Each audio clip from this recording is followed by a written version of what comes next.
Okay guys, Caesar Zero VX, kotak simple je, ratio 761. Sangat simple kotak dia, tak ada detail, tak ada apa. Okay, kita tengok dalam dia. Caesar Zero VX, enjoy fishing ya.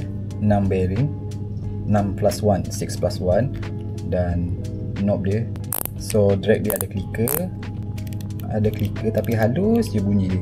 So dia gunakan material daripada nylon, material nylon body dia.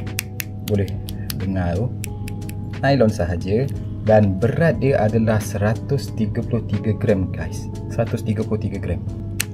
Okay, dia menggunakan magnetic system, magnetic brake, dan ni spool dia guys. Spool dia berat dia hanyalah 5.2 gram sahaja dan menggunakan sistem floating, tak ada shaft. Okay, dari website yang apa aku tahu, dia gunakan aluminium gear dalam ni. Aluminium, dia tak gunakan beras macam lain-lain, kebanyakan guna beras, dia gunakan aluminium saja, dan carbon text washer. So kita dengar dia punya bunyi clicker drag guys.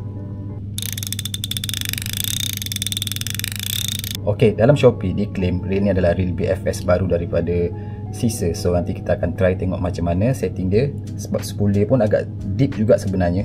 Bagi aku deep, tak adalah BFS mana, tapi kita akan test nanti. Ok, jumpa lagi dalam next review guys. Yeah.